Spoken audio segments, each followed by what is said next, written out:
Nous n'aurions jamais dû être là, mais parfois, lorsque la vie nous impose de faire face à l'adversité, il faut savoir s'adapter, improviser. Et pour que vous compreniez ce qu'il s'est passé, je dois vous raconter comment tout a commencé.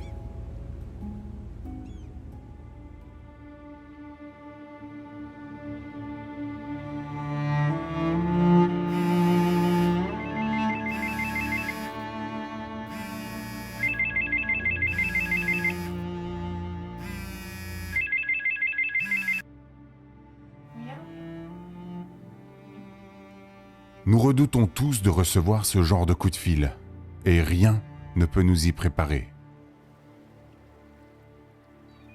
Le père de Caroline vient d'être retrouvé sans vie sur une plage du Finistère non loin de chez lui, précisément là où il avait grandi. Dans son grand jardin bleu comme il le nommait, bien que très expérimenté à la pêche sous-marine, il s'en est allé. Et c'est un choc, un rappel brutal de la fragilité de la vie.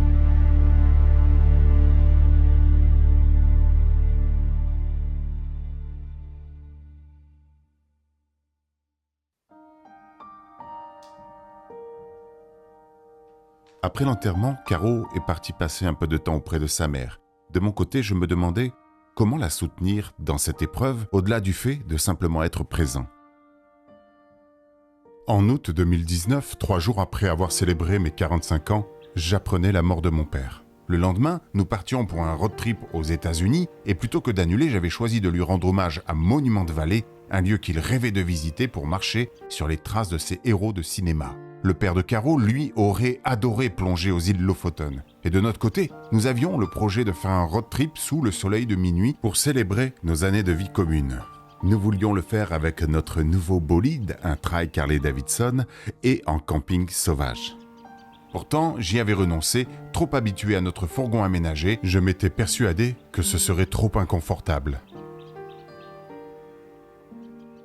Mais la vie venait de nous rappeler l'importance de réaliser nos rêves tant qu'il est encore temps. À son retour, j'ai proposé à Caro de ne plus attendre. Pour elle, le vrai défi n'était pas la route, la météo, le camping sauvage ou le manque de confort, mais celui de s'autoriser à prendre du bon temps, sans culpabiliser, de goûter au bonheur quand la mort venait de frapper. Elle a dit oui, et nous sommes partis sous le soleil de minuit.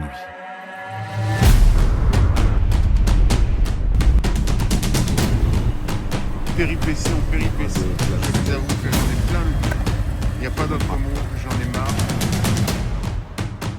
C'est incroyable ce qu'on vient de vivre. Et du coup, le moral ce matin est pas terrible. Le coffre s'était ouvert. Thank you. Non, non, non.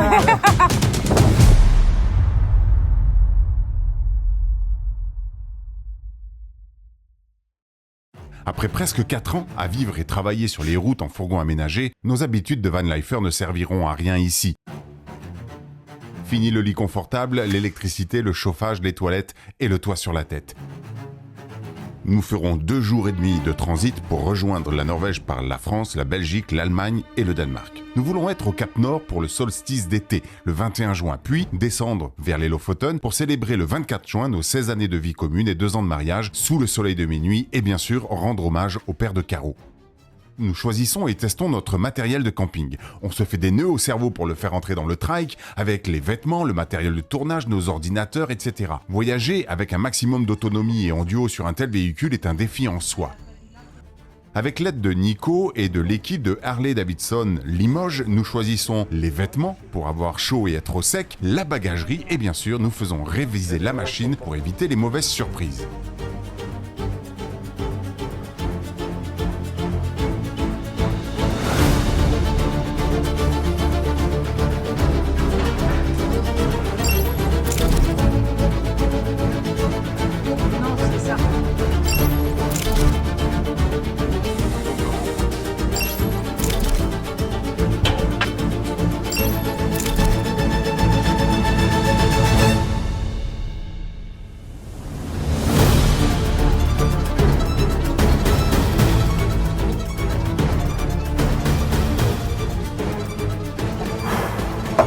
Bon, la moto est prête.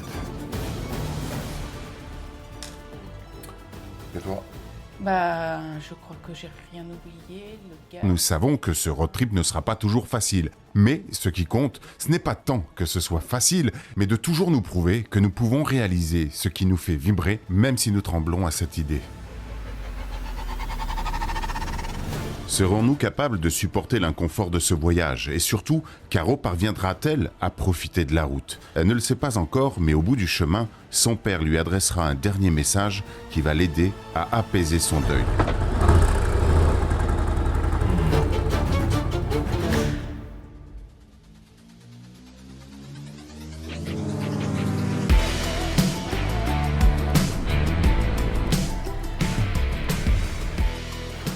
Première étape, rejoindre la Belgique. Après plus de 9 heures de route, nous arrivons chez nos amis Isabelle et Fabien pour passer la nuit avant de reprendre la route le lendemain matin. Nous allons nous plonger dans le grand bain. 8 heures de pluie, de travaux, de ralentissements, l'autoroute allemande est interminable, grise et monotone. Rincés dans tous les sens du terme, nous arrivons enfin au sud du Danemark où nous avons réservé une cabine pour dormir un peu au sec. Au matin, le soleil fait son grand retour. Les 3 heures de route qui nous séparent du ferry sont particulièrement appréciées.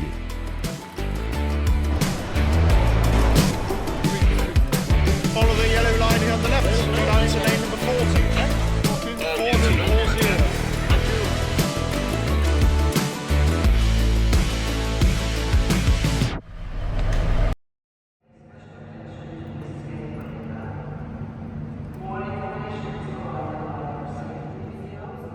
Platzen zu finden ist.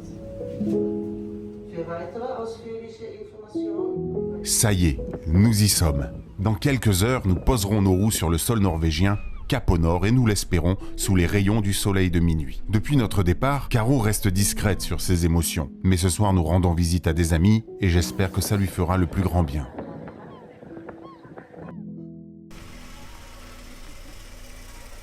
Nous avions rencontré Mathilde et Christian lors de notre premier voyage en fourgon aménagé. C'était à la suite du confinement. Nous devions faire une quarantaine de 10 jours et ils nous avaient généreusement permis d'occuper une place sur leur terrain. Nous sommes ravis de les revoir. De par son métier, qui consiste à organiser des séjours en Norvège et en Suède, Christian nous aide à peaufiner notre road trip et nous fait gagner une précieuse journée sur notre planning. Dès demain, nous prenons la route vers le Cap Nord.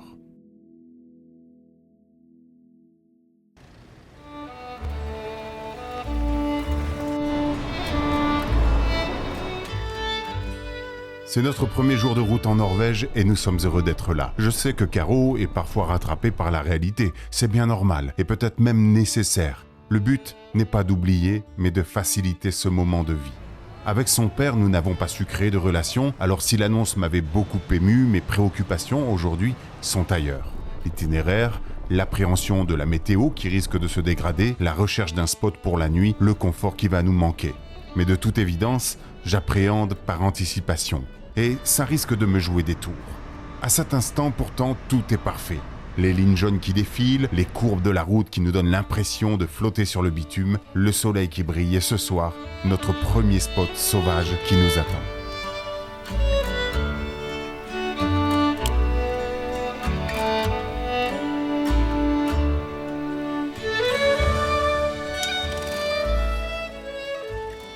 Dans les temps anciens, lorsque les paysans et les voyageurs devaient traverser forêts, champs et montagnes pour survivre, ils avaient le droit de bivouaquer sans même demander d'autorisation. C'était une nécessité devenue au fil du temps une coutume respectée et même une loi depuis 1957. Cette loi s'appelle Allemannsretten, que l'on pourrait traduire par « droit de chacun à profiter librement de la nature ». En théorie, et selon quelques règles de bon sens, il est autorisé de bivouaquer une nuit ou de pique-niquer dans un espace naturel, même si ce dernier est un domaine privé et sans avoir l'obligation de demander l'autorisation au propriétaire avant de planter sa tente. Mais bien entendu, certains espaces sont protégés et ne sont pas autorisés. Par exemple, les îles Lofoten. Pour les Norvégiens, c'est plus qu'un texte juridique, c'est une part de leur identité. Ils appellent également cela le friluftsliv. La vie au grand air, une conviction que l'accès à la nature est aussi essentiel que l'accès à l'éducation ou à la santé. Quelques règles suffisent pour que cette liberté perdure. Planter sa tente à plus de 150 mètres d'une habitation, ne pas rester plus de 2 nuits consécutives au même endroit sauf dans une zone reculée, ne pas occuper les champs cultivés et zones réservées au bétail, et enfin, essentiel, ne rien laisser derrière soi.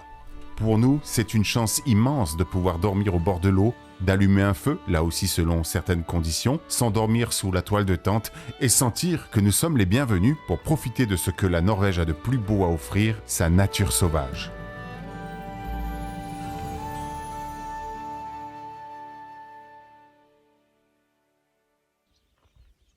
Nous avons très bien dormi. Nos matelas ont l'avantage d'être très confortables et le défaut d'être trop encombrants.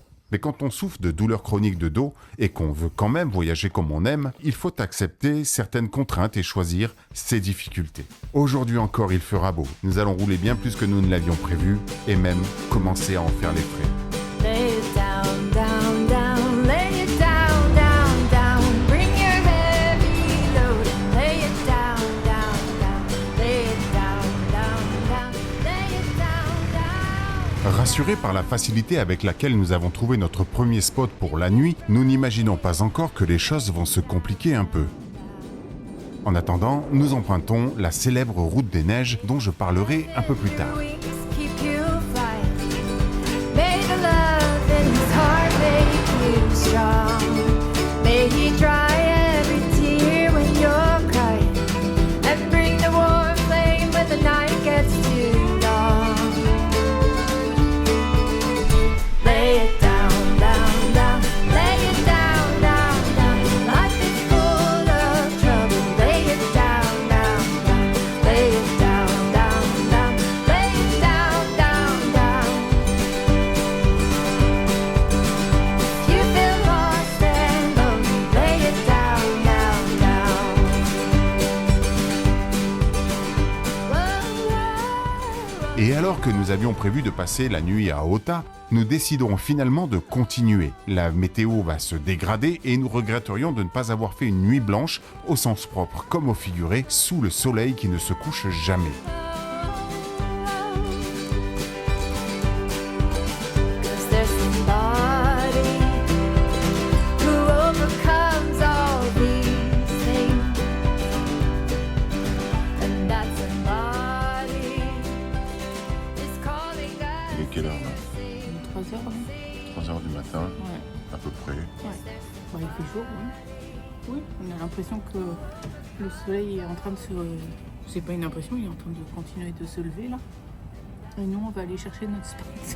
Et on va aller... Is calling us to sing, sing, sing, sing. C'est là, avec la fatigue et les imprévus, qu'une première tension est apparue. Le spot que nous avions repéré était impraticable et en trouver un autre n'allait pas être si facile. Je voulais en profiter pour rouler jusqu'au bout de la nuit, mais Caro voulait s'arrêter pour dormir et se réchauffer. Pour moi, c'était comme gâcher la première nuit blanche de ma vie sous le soleil de minuit. J'ai fini par céder, à contre-cœur, en insistant pour trouver un camping prêt à nous accueillir, n'ayant pas le courage de trouver un spot sauvage à cette heure-ci. Têtu et en train de bouder dans mon caste comme un enfant frustré de ne pas avoir assouvi son plaisir égoïste, j'ai finalement roulé jusqu'au bout de la nuit, sans en profiter, pour enfin trouver un camping ouvert, prêt à nous accueillir. Nous avons planté la tente à 6h du matin pour finalement ne dormir que 3 heures. Le moral ce matin est pas terrible. Steve est un peu, voire très agacé. Là, c'est tendu entre nous. Donc du coup, tendu quand on n'est que tous les deux, qu'on roule sur une moto, un trike, c'est pas toujours simple. Donc voilà, il est parti à la douche. J'espère que la pression va redescendre et qu'on va réussir à profiter de notre journée.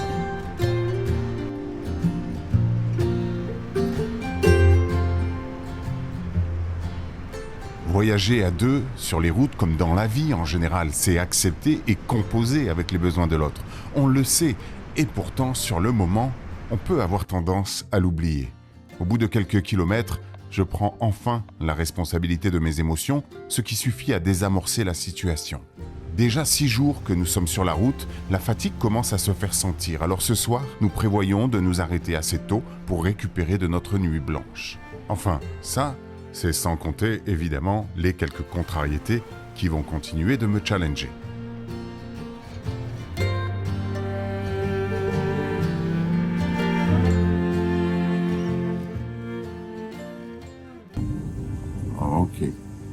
Thank you. Bye. Il n'y a pas de place, ils sont fermés. Je sais même pas à savoir s'il y a de la place ou pas, ils sont fermés. Donc je sais pas où on va aller. On ne trouve pas de place. Camping sauvage, c'est une galère sans nom. Chercher du bord de la route avec un véhicule qui ne fait pas du hors-piste, c'est compliqué. Et en plus, on a perdu la perche de la caméra, donc il faut qu'on trouve la perche de la caméra qui doit être paumée quelque part sur un spot où on s'est arrêté. Je sais pas. Je suis fatigué et ça concerne complet là. On a retrouvé la perche. Que j'en ai plein le cul. Il n'y a pas d'autre mot. J'en ai marre. On ne sait pas où dormir. Il est 22h. C'est pas pour ça.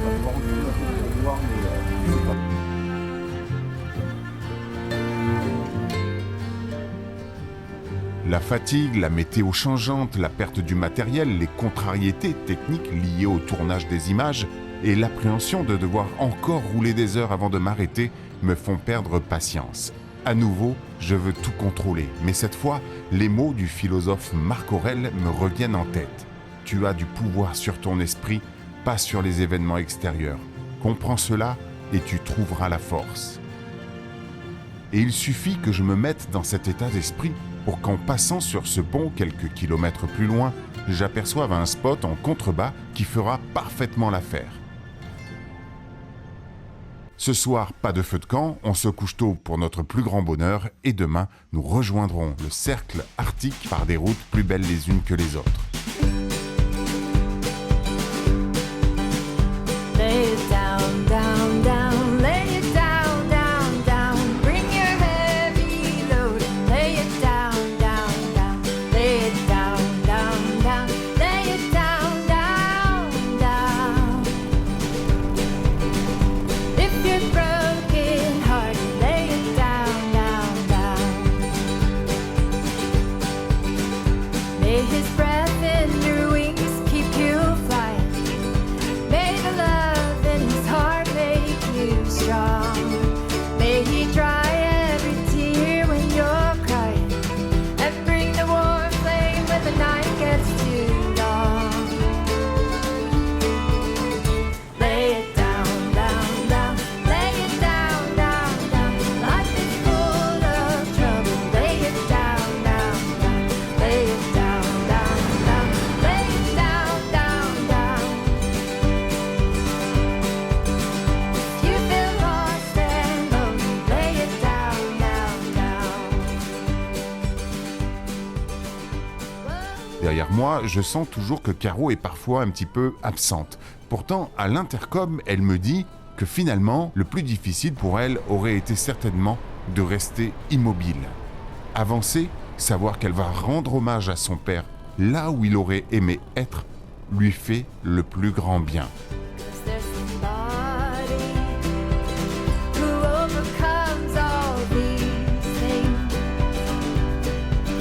And that somebody is calling us to sing, sing, sing. Yes, there's somebody who overcomes all these. La Norvège est un pays d'eau et de roches. Ici, les montagnes plongent dans la mer et les routes serpentent entre les fjords et vallées. Mais contourner la nature demande de faire de nombreux kilomètres. Il n'est pas toujours possible de passer par les cols enneigés et de construire des ponts. Alors les Norvégiens ont choisi de creuser. Plus de 1000 tunnels sillonnent le pays et vous ne serez pas surpris si vous avez déjà posé vos roues ici. Le tunnel routier le plus long du monde se trouve justement en Norvège. C'est le tunnel de Lærdal qui s'étire sur un peu plus de 24 km. Il permet d'éviter la légendaire route des neiges que nous avons empruntée quelques jours plus tôt, mais qui est fermée plus de 9 mois dans l'année. Depuis 2019, le tunnel routier sous-marin le plus profond du monde se trouve aussi en Norvège. C'est le tunnel de Ryfylke qui plonge à 292 mètres sous le niveau de la mer. Mais la Norvège va encore plus loin. Avec le Rockfast actuellement en chantier, il deviendra d'ici 2033 le tunnel routier sous-marin le plus long et le plus profond du monde, avec près de 27 km et jusqu'à 392 mètres sous l'océan. Si tous ces tunnels peuvent agacer certains voyageurs qui trouvent cela monotone, Il est intéressant de se souvenir qu'ils permettent de gagner un temps fou et qu'ils ne sont pas seulement un passage, mais une façon de relier un pays que sa géographie aurait pu séparer.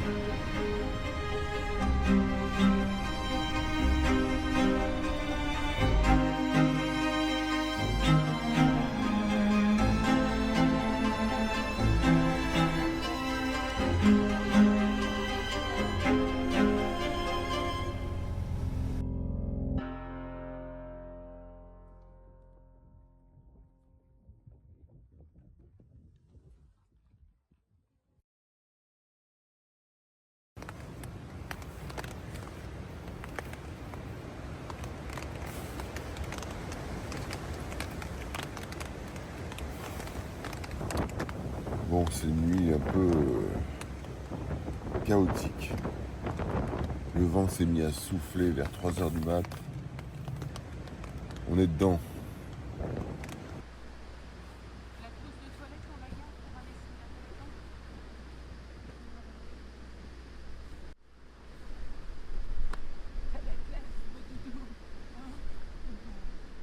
La première semaine, c'est vraiment la semaine où on teste, où on essaye de trouver nos marques, où on essaye de sentir comment vont les choses. En fait, tout est sujet à amélioration.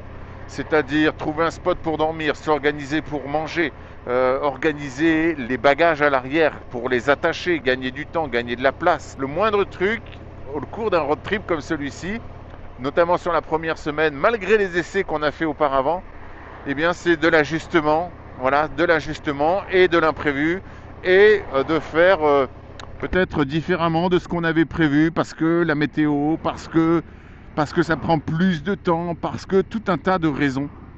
Donc cette première semaine, c'est un peu ça et c'est vrai que c'est assez fatigant, c'est assez parfois agaçant. Ça fonctionne jamais vraiment comme on veut et puis ça prend aussi beaucoup de temps évidemment de faire les vidéos et tout ça. Donc il a fallu trouver ses marques à tous ces endroits-là. C'est pas que du négatif, c'est pas que de l'inconfortable, mais il y a tout cet inconfort aussi qui vient nous chercher et qui nous invite à développer des compétences humaines qui nous permettent de mieux profiter du road trip, de mieux profiter de l'instant présent. Et sinon, on est toujours en train de se prendre la tête avec la météo, avec la technique, avec les imprévus.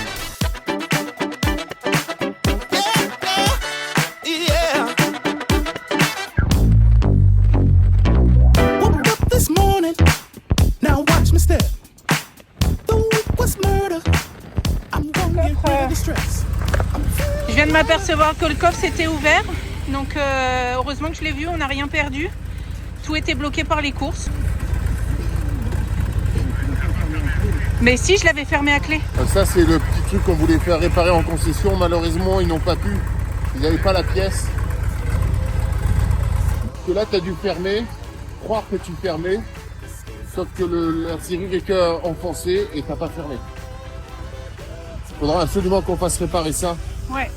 À notre retour, parce que ça, c'est vraiment dangereux.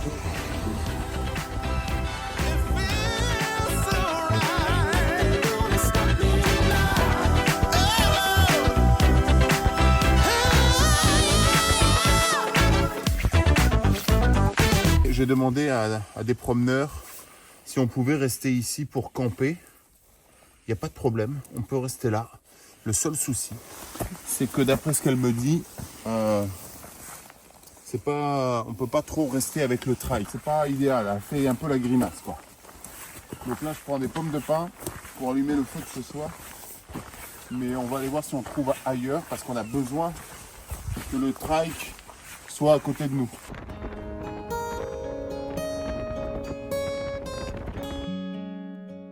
À présent, on ne se prend plus la tête. Si on trouve un spot sauvage dans l'heure, tant mieux. Sinon, ce sera un camping. Que ce soit pour faire ou plier le camp, chacun sait ce qu'il a à faire. Ce qui nous prenait 1h30 au départ nous prend maintenant environ 45 minutes. Aujourd'hui, j'ai vu Caro sourire et même danser sur la moto. Je suis content de l'avoir profité, même si je sais qu'au Lofoten, ce sera un peu plus difficile pour elle. Demain, nous approchons du Cap Nord et nous ne sommes pas prêts pour ce qui nous y attend.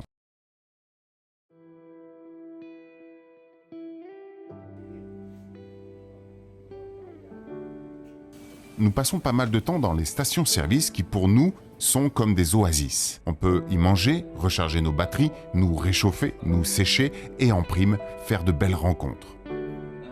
Ici, Tarja nous a rejoints alors que nous étions en train de manger. Il est norvégien et roule en trike lui aussi. Malgré la barrière de la langue, on échange plus d'1 heure. Il nous parle de sa vie rocambolesque au pays des fjords et de ses road trips mémorables. Ces rencontres offrent une toute autre dimension à notre road trip.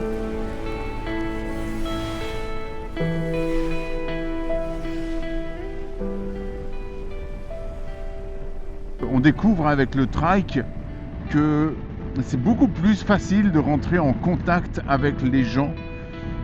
Les gens viennent plus naturellement vers nous et nous allons plus naturellement vers les gens. Je ne sais pas pourquoi, parce que je suppose qu'en fourgon, il y en a beaucoup d'autres qui n'ont pas de contact compliqué.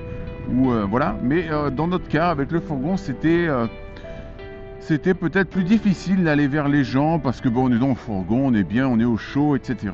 Et voilà. Depuis qu'on est sur la route, on a échangé avec pas mal de monde, des francophones, des Allemands, des Anglais, des Suisses, des Français, des Norvégiens évidemment, et ça c'est plutôt sympa. D'ailleurs, c'est en discutant avec des motards allemands que nous avons eu l'idée de faire un détour par Hammerfest, la ville dont on dit qu'elle est le plus au nord du monde. En 1890, Hammerfest fut en partie ravagée par un incendie qui se déclara dans une boulangerie. 1 an plus tard, en 1891, elle devint la première ville d'Europe du Nord à se doter de l'éclairage public électrique. Mais son histoire est aussi marquée par la guerre. En 1944, la ville fut entièrement rasée par les Allemands lors de leur retraite. Les habitants ont dû alors tout reconstruire, pierre après pierre. Aujourd'hui, Hammerfest, qui compte un peu plus de 10 000 habitants, est redevenu un port stratégique, notamment tourné vers l'énergie. C'est ici que nous avons rencontré Jean-Marc, un Français marié à Mina, une Norvégienne née sur un tout petit bout d'îlot dans le nord de la Norvège, et tous deux ont parcouru le monde, avant de choisir de s'installer dans le sud de la Norvège. Chaque été, depuis des années, ils reviennent à Hammerfest pour gérer le camping le plus au nord du monde, dont le frère de Mina est propriétaire. Lorsque je demande à Jean-Marc pourquoi ils ont finalement décidé de s'installer en Norvège, sa réponse ne se fait pas attendre. Ici, les gens sont respectueux et on se sent en sécurité, que ce soit en ville ou dans les campagnes. Avec Caroline, c'est précisément ce que nous ressentons et c'est même l'une des raisons qui fait que nous prenons toujours autant de plaisir à voyager dans ce pays.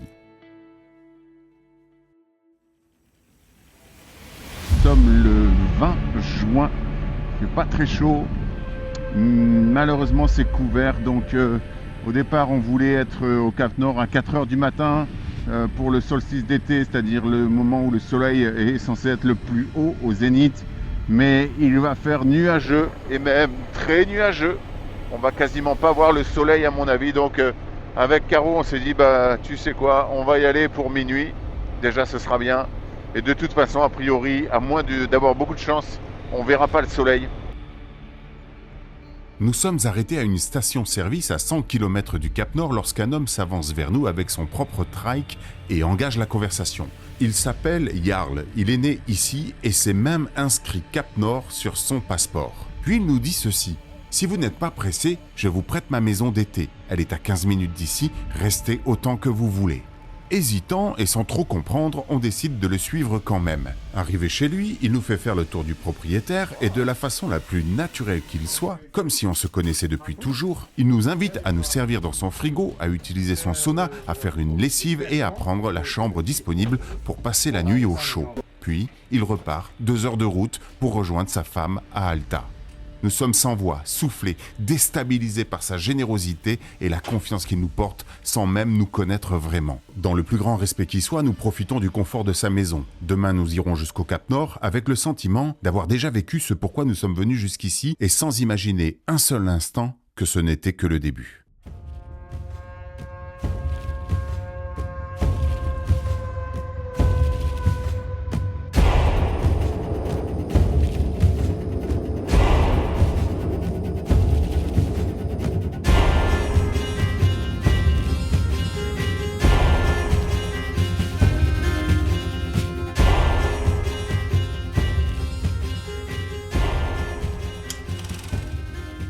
Le plateau rocheux du Cap Nord se dresse à plus de 300 mètres au-dessus de l'océan Arctique. Il est devenu le symbole universel du bout du monde. Mais avant l'ouverture de la route dans les années 50, rejoindre ce plateau relevait d'un véritable exploit. Les voyageurs débarquaient au petit port de Hornviken, en contrebas. Pour atteindre le sommet, il fallait gravir un sentier abrupt, équipé de cordages et de poteaux, jalonné de plus d'un millier de marches sommaires, chaque pas étant une victoire sur le froid, le vent et la fatigue. C'est seulement en 1956 que la route fut inaugurée, facilitant ainsi l'accès aux rares véhicules à l'époque prêts à rouler jusqu'ici. En 1978, le globe métallique fut dressé au sommet, scellant l'image du Cap Nord comme une destination mythique. L'ironie de l'histoire, c'est que le véritable point le plus septentrional d'Europe se trouve en réalité à un peu plus de 1 km à vol d'oiseau vers l'ouest. Mais trop difficile d'accès, il est resté oublié.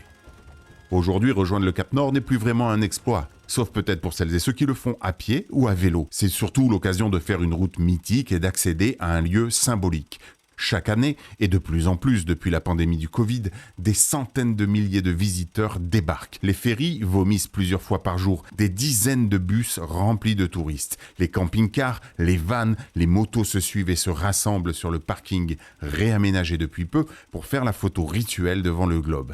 C'est peut-être parce que c'est notre 3e fois ici et que nous avons été habitués à le faire hors saison et même en hiver que nous sommes surpris de voir autant de monde. Ainsi, nous ne restons que pour la photo et nous reprenons très vite la route pour retrouver un peu de soleil et de chaleur en direction des Lofoten, là où il y aura de toute façon encore plus de monde. Ces endroits paisibles à la base, étant des créateurs de contenu qui proposent de ce genre de vidéos, on a l'impression de contribuer à y nuire un petit peu, donc je sais pas, j'ai un petit pincement comme ça. Et alors qu'on se questionne sur l'impact des vidéos que nous produisons comme celle-ci, ou tout simplement celui des photos de vacances qui sont partagées sur les réseaux par tout un chacun, je reçois un message de Jarl qui nous invite chez lui, cette fois à Alta, pour rencontrer son épouse et prendre un café tous ensemble.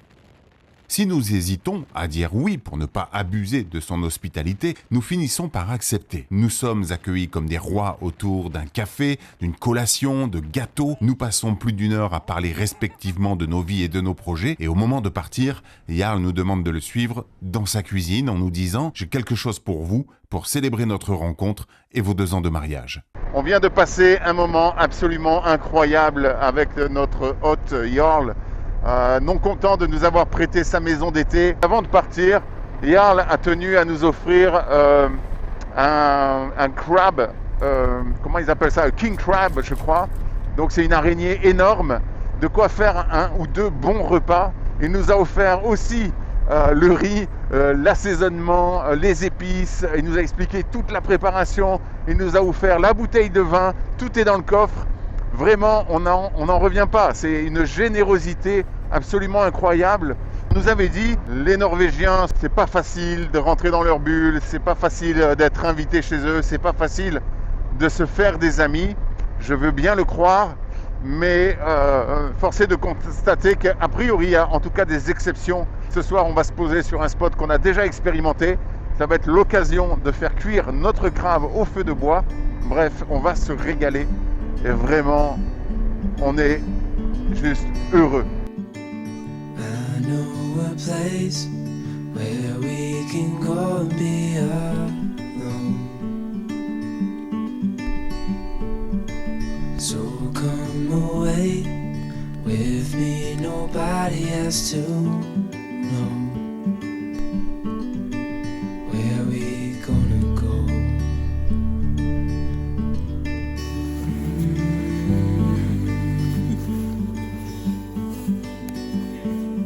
I was just calling to see if you're free to run away with me,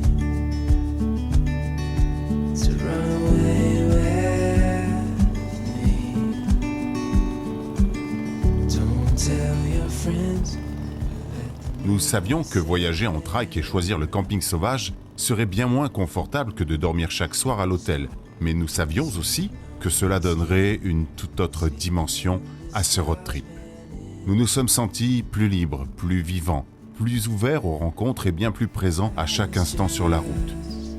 Calling to see if you're free to run away with me, to run away.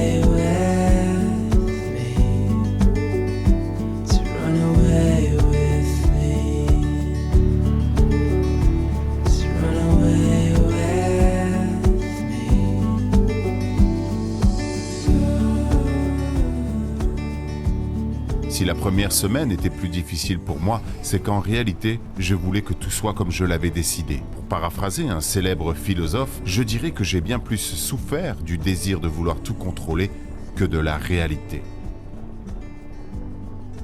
Pour être honnête, en ce qui nous concerne, rouler en fourgon aménagé a perdu de son attrait. Nous avons le sentiment d'en avoir fait un petit peu le tour. Alors ce road trip en trike a soufflé sur les braises et ravivé une flamme prête à éclairer nos futurs projets nomades. Mais pour l'heure, nous arrivons aux îles Lofoten. Nous savons pourquoi nous sommes là et ce soir, sous le soleil de minuit, Caroline a rendez-vous avec son père.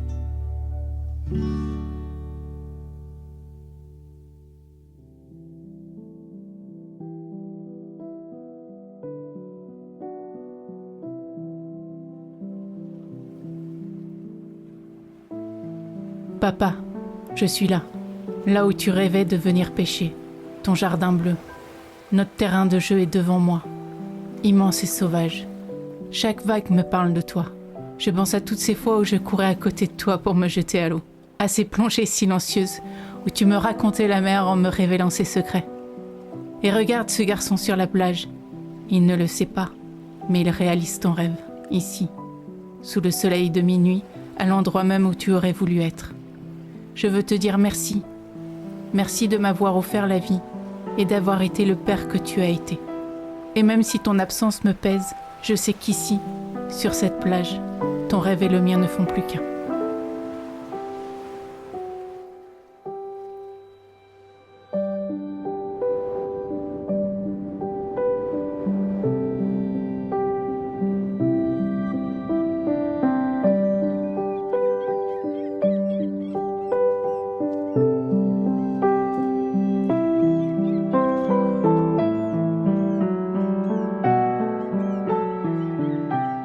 Je suis là, invisible à tes yeux, et pourtant, je suis là. Je ne marche plus dans le temps, je suis devenu le temps. Je suis le souffle qui soulève les rideaux, le rayon de soleil qui traverse les carreaux, ce frisson que tu sens sur ta peau, la pluie, le vent, le flocon de neige qui se pose sur ton nez et l'odeur du lilas quand revient le mois de mai. Tu ne me vois peut-être pas, mais je suis là, partout autour de toi. Et si ton cœur en ressent le besoin, parle-moi, où que tu sois, je t'entendrai. Souviens-toi de nous, avec tendresse, avec joie. Souviens-toi surtout que même si je n'ai pas toujours su le dire, je t'ai aimé et je t'aime encore, d'un amour profond, sincère et sans fin. Ne porte aucun regret, aucune culpabilité. Continue de vivre, de rire, plus fort que jamais. Car le plus bel hommage que tu puisses me faire, c'est celui-là. Vivre avec un grand V pour ne jamais te contenter d'exister.